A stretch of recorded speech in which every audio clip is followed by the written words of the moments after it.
अस्सलामुअलैकुम, हमारे लिए आप देख रहे हैं मेरा चैनल। ड्रामा पामाल हमें बहुत सबक दे गया। रज़ा का मरना, रज़ा का घुट घुट के तकलीफ़ अजियत बर्दाश्त करना, उसकी आंखों में नदामत और ये सवाल उठाना कि क्या आजकल की लड़कियों को खुद मुख्तार करना ज़रूरी नहीं है। लड़कियों को किस हद तक खुद मुख्तार होना चाहिए। साया भी जहाँ पर साथ छोड़ जाता है, कोई अपना आपको एक वक्त की रोटी नहीं खिलाता। ये ड्रामा इतना हमें हकीकत सिखा गया। इस ड्रामे ने हमें वो चीज़ें सिखा दी जो मेरे ख्याल में बहुत सारी चीज़ें, किताबें, हमें स्कूल कॉलेजेस, हमारे पेरेंट्स को हमें कुछ भी ना सिखा सका। आज की वीडियो में कुछ ऐसी चीज़ें आपके सामने रखेंगे जो आपको झंझोड़ के रख देंगी। रिक्वेस्ट है चैनल को सब्सक्राइब करें, वीडियो को आखिर तक मुलाहिजा ज़रूर फरमाइएगा। ड्रामा पामाल 22वीं किस्त खामोश करके रख दिया सारे नाजरीन को। इस किस्त की जान सबसे खूबसूरत मंजर, एक ऐसी एक्टिंग, एक ऐसी हकीकत जो रज़ा की मौत ने सबके ऊपर जो है वो खोल के रखती है। ये किरदार का अंजाम नहीं था बल्कि पूरे ड्रामे का ये टर्निंग पॉइंट था। रज़ा की मौत, बहुत सारे सवालात खुद से, एक औरत से, फैमिली से। अदाकारी जी इतनी ज़बरदस्त कि हर एक को रोने पर मजबूर कर दिया। रज़ा के आखिरी मनाजिर में उनकी अदाकारी लाजवाब थी। कमज़ोर आवाज़, बिखरी हुई उनकी जो है सांसें, आँखों में वो खौफ, बल्कि बहुत सारी ऐसी चीज़ें जिनका उनको डर भी था कि मेरे बाद मेरी बच्ची का ख्याल कौन रखेगा, मेरी बीवी का क्या होगा। वो खौफ कि मैंने बहुत कुछ करना था, मैं कर नहीं पाया, और वो तकलीफ़ कि अपने साथ नहीं दे पाए। वो सब कुछ इतना हकीकत के करीब था कि नाज़रीन ख़ुद को जो है कंट्रोल नहीं कर पाए, आंसू कंट्रोल नहीं हो पा रहे थे। ख़ास तौर पे वो लम्हा जब रज़ा बोलना चाहता था मगर सांस साथ छोड़ देती है।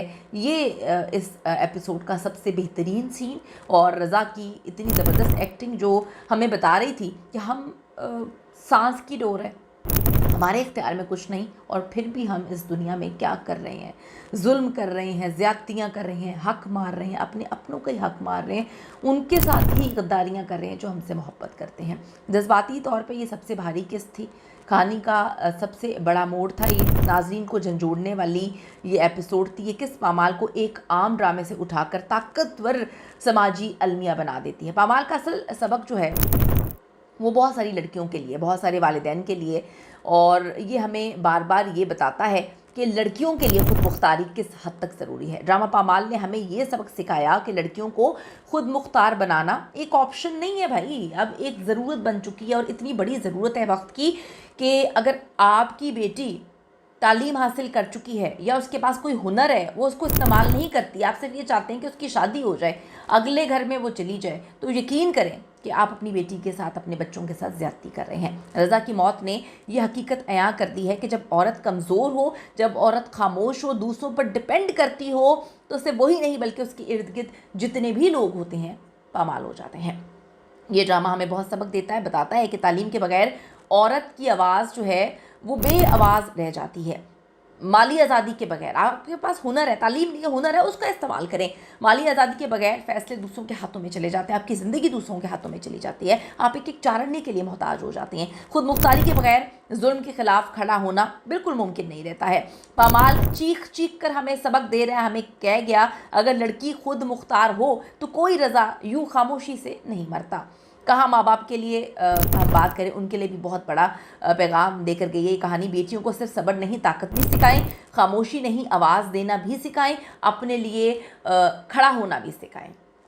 आखिर में ड्रामे ने यही साबित किया है कि खुद मुख्तार औरत ही जुल्म के चक्कर को तोड़ सकती है। जो लोग आपका साथ छोड़ जाते हैं, आपको किसी के साथ की भी ज़रूरत नहीं होती। यानी कि रज़ा के जब माली हालात ख़राब हुए थे तो सगे भाई ने मुंह फेर लिया, और ये सच है, इसमें कोई झूठ वाली बात नहीं है। सगे बहन भाई मुंह फेर लेते हैं। आपके बुरे हालात अल्लाह ताला किसी पर यह आजमाइश ना लेकर आए, आपके अपने आप का साथ छोड़ देते हैं, आपको तनहा कर देते हैं। गैर फिर आपका हाथ पकड़ लेंगे लेकिन आपके अपने छूट जाते हैं। रज़ा की अदाकारी खामोश दर्द की बेहतरीन मिसाल है जी। ड्रामा पामाल में रज़ा का किरदार अगर किसी वजह से हमेशा याद रखा जाएगा तो वो उनकी जो है दिल में उतर जाने वाली अदाकारी की वजह से। उस्मान ने बहुत अच्छा काम किया। रज़ा की अदाकारी में कोई बनावट नहीं थी, कमज़ोर आवाज़ थी, आखिर में टूटी हुई सांसें, आंखों में छुपा हुआ खौफ, ये सब देखकर जो है लोगों को रज़ा का किरदार जो है वो हकीकत की बहुत ज़्यादा ज़िंदा हकीकत लगा है।